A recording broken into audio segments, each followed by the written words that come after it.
करने जा रहा हूं बरेली की जनता के सबसे प्रिय नेता, जमीनी स्तर पर काम करने वाले लाखों लोगों को के दिलों की धड़कन और गरीबों के मसीहा, जो बहुत निष्ठावान है, बेबाक और तेज तर्रार वक्ता, और बहुत बेबाक तेज तर्रार वक्ता होने के साथ साथ उनके अंदर सागर जैसी सहनशीलता है। मैं इनवाइट करने जा रहा हूं one and only the charming MLA of the Bareilly मंडल, जिनकी छवि पूरे उत्तर प्रदेश में अलग सी है। मैं इनवाइट करने जा रहा हूं माननीय निवर्तमान विधायक मिस्टर राजेश कुमार मिश्रा जी, उनका वरदान। होश दिल में जगाते चलो, जीत के गीत गाते चलो। धन्यवाद शर्मा जी। कि पहले जो खेती होती थी वो यही होती थी, ये जैविक खेती ही होती थी, और उससे बीमारियां कम थी। और विश्वास मानिए, अब हम जो जैविक खेती नहीं कर रहे हैं, जो यूरिया वगैरह सब खेती कर रहे हैं, और हम जानवरों को भी वो चारा खिला रहे हैं, तो विश्वास मानिए उनके भी दूध में बीमारी पैदा हो रही है। इसका उदाहरण जीता जागता बाबा रामदेव जी का एक फार्म है हरियाणा में, जहां महाभारत हुआ था। एक तरफ किसान की फसल थी, एक तरफ बाबा रामदेव की थी, और बाबा रामदेव जी ने ये जैविक खेती की। एक आंधी आई, एक पानी आया, तो बराबर वाले खेत की सारी फसल गिर गई, उनकी फसल ऐसी ही खड़ी रही, क्योंकि वो जैविक खेती है।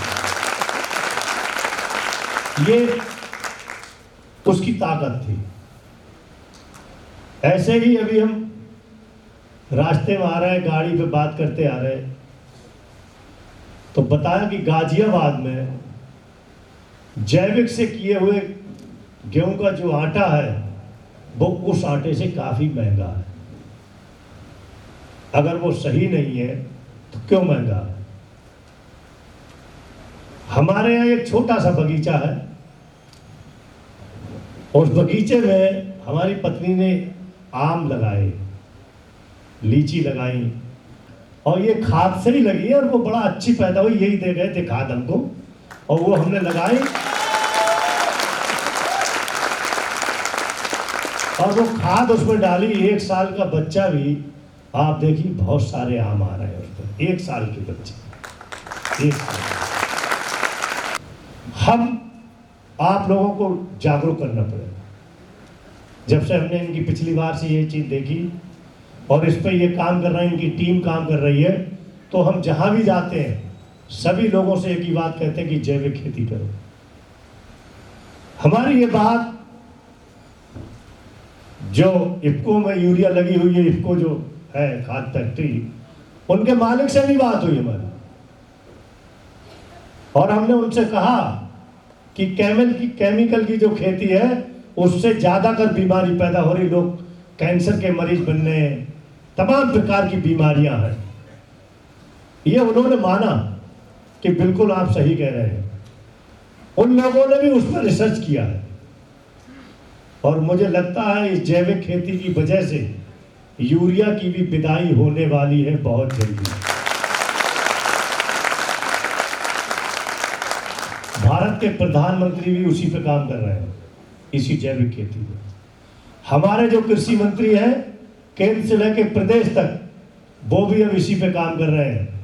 और अगली बार जब वो आए, इफ्को के मालिक अवस्थी जी, उन्होंने बताया कि हमने भी अब इसी पे काम करना शुरू कर दिया है, और हमने यूरिया की जगह नैनो बनाने का प्रयास किया। वो प्योर इसी से बन रहा है, इसी से। यही चीज है, क्योंकि यूरिया से जमीन बीमार पड़ जाती, जैसे हम आप बीमार पड़ जाते हैं, ऐसे जमीन भी बीमार पड़ती है। लोग कहते हैं उसमें फसल पैदा नहीं हुई। फसल इसलिए पैदा नहीं हुई कि आपने उसमें केमिकल मिला दिया। केमिकल मिला दोगे तो कुछ नहीं पैदा होगा। फसल एकदम उगेगी, खड़ी हो जाएगी, और फसल काट भी लाए तो मुझे लगता है कि वो हम लोग घर पे बीमारी लेके आ रहे हैं।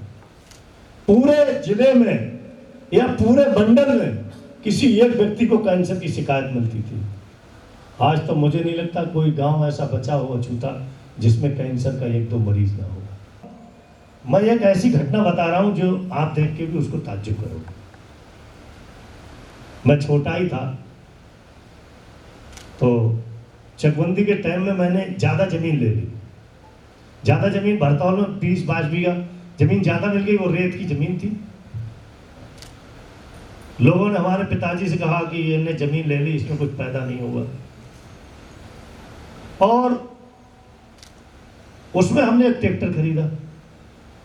ट्रैक्टर की कीमत थी 86,000 रुपये। कितनी थी?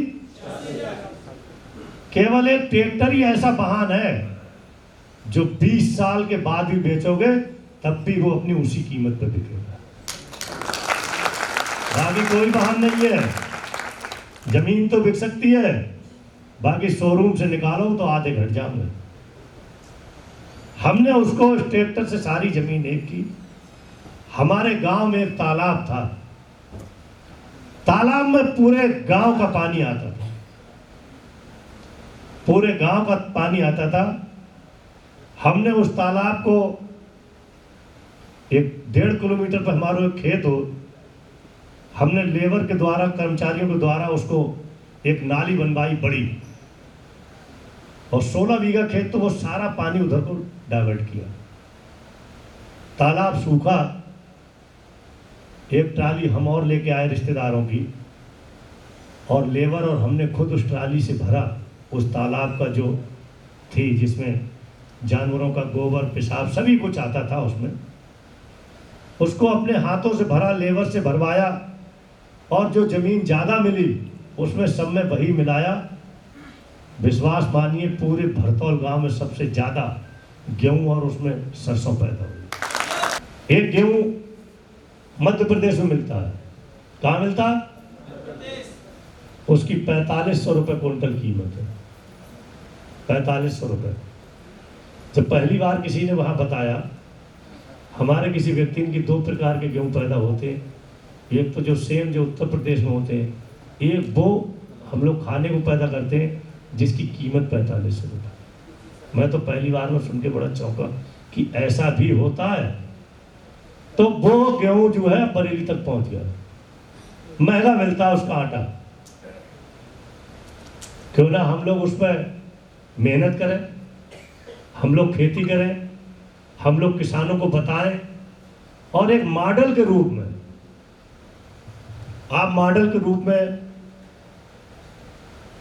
थोड़ा सा बीज उसमें फसल करें और किसानों को दिखाएं कि हमने ये जैविक खेती से तैयार की है खेती।